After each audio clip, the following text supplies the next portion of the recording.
Alors il reste maintenant le problème de financement, et je propose de supprimer le privilège du trésor public. C'est une mesure extrêmement importante. Pas pour tous parmi vous, pas pour tous. Comprenez-moi, parce que si vous allez bien, fort heureusement, le privilège du trésor public, ça se posera moins. Mais pour les entreprises qui ont des difficultés pour trouver des financements, la suppression du privilège du trésor public, ça permettra d'aider à la facilitation de la discussion avec la banque. Parce que le trésor public ne passera pas devant votre créancier. Donc je propose cette suppression, je crois que c'est très très important. Et pour les effets de seuil, je propose deux choses. La première, quand on franchit un seuil, de donner 3 ans à l'entreprise pour s'adapter. Au lieu d'1 an aujourd'hui, ce qui permet de lisser les effets. Et la seconde, de compresser un peu les seuils pour que ne s'accumulent pas toutes les demandes, par exemple sur les représentations du personnel, je vous en donnerai les détails, qu'on en ait 1 au lieu de 3 structures, parce que avoir 3 structures n'améliore pas le dialogue social dans l'entreprise, mais complique énormément le franchissement des seuils. Enfin, pour les normes, qui est un problème considérable, et je le dis à Jean-François, que j'espère que ça ne va pas le gêner, dont je me sens très proche.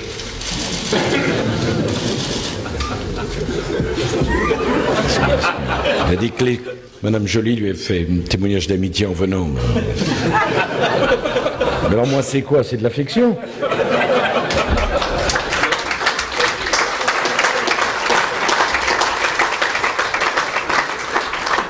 S'il suffit de venir pour prouver son amitié, moi je suis venu tellement de fois. Je suis de la famille alors. Oui, les normes, c'est un problème considérable pour vous, bien sûr. D'ailleurs, pour les agriculteurs aussi, pour ce genre, mais c'est très difficile, parce que dès qu'on est devant un corps intermédiaire, il dénonce les normes et il en demande immédiatement pour lui. Bien sûr, selon un bon moment. J'ai proposé une règle qui serait valable pour la France comme pour l'Europe. Chaque fois qu'un ministre proposerait une norme, dans les 5 ans qui viennent, j'exigerai 2 normes supprimées. Je fais le 1 sur 2 pour les normes, mais à l'envers. Vous voulez une norme nouvelle? Pas de problème. Vous nous proposez 2 normes à supprimer. Et je demanderai au Conseil, économique et social de vérifier cet engagement. J'ai beaucoup réfléchi à cette question des normes. Si j'étais venu en disant on va supprimer 30% des normes, personne ne m'aurait cru. Même ici. Peut-être surtout ici. On a dit c'est sympathique, mais on n'y croit pas. La proposition que je fais est autre. Une norme nouvelle, 2 anciennes supprimées. Et ça doit venir dans le même texte, soit réglementaire, soit législatif. Dans le même texte. Ça obligera les ministères et les administrations à faire preuve de créativité pour voir celles qu'on doit supprimer et celles qu'on n'a pas à conserver. Voilà, et enfin je terminerai par un dernier point qui est l'exportation, qui est un sujet extrêmement complexe, même si ça va mieux, les chiffres sont bons, hein, on a les PME, il y a 3,2% de PME exportatrices en plus, c'est bien. Nous allons fixer la règle suivante pour les grands groupes. Moi je ne veux pas opposer les grands groupes aux PME, on a besoin des deux. Mais pour les grands groupes, tout grand groupe qui bénéficiera à l'international du soutien de l'État, Ubifrance ou tout le système d'assurance pour les grands contrats, sera obligé d'emmener dans ses bagages les PME de la filière. C'est-à-dire que, vous me comprenez bien, s'ils vont à l'étranger, à l'international, sans notre soutien, ils y vont exactement comme ils veulent. Mais s'ils vont avec le soutien de l'État, ils sont obligés... Non. Enfin, dernier point pour l'Europe, parce que ça vous concerne. Bon, dans la crise, on a modifié complètement la gouvernance économique de l'Europe.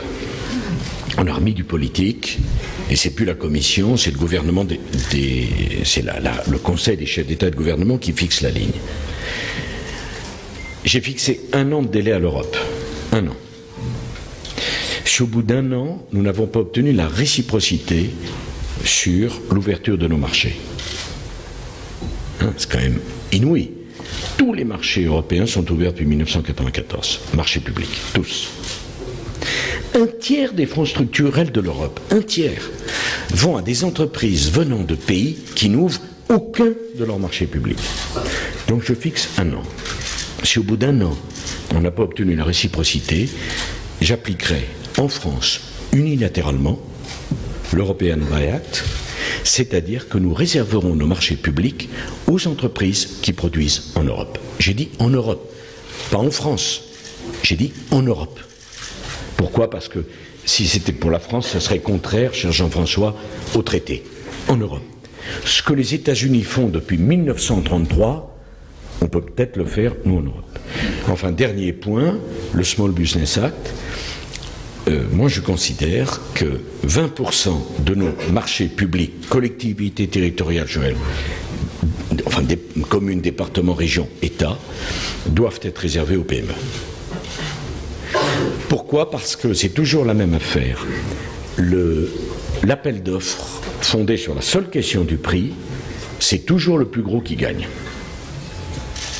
Parce qu'il fait le prix le plus bas. Puis lorsque les petits ont disparu, et que le plus gros se retrouve en situation de monopole ou de duopole, tout d'un coup, les prix remontent. Donc, sous une année, les entreprises PME auront 20% des marchés publics. Voilà, mesdames et messieurs, je vous ai parlé très librement. Très simplement, j'avais un excellent discours que je peux vous laisser, qui disait à peu près la même chose, peut-être en moins directement. Et puis en sortant toute la partie sur l'affection et l'amitié du début. Et bien sûr, si vous avez des questions à me poser, j'essaierai d'y répondre avec grand plaisir devant vous.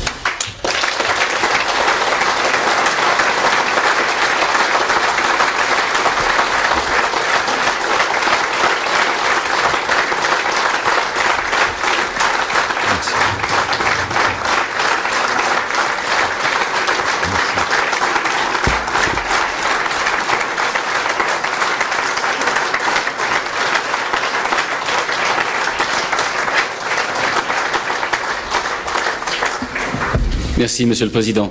Merci pour vos propos toujours francs et directs, mais loyaux.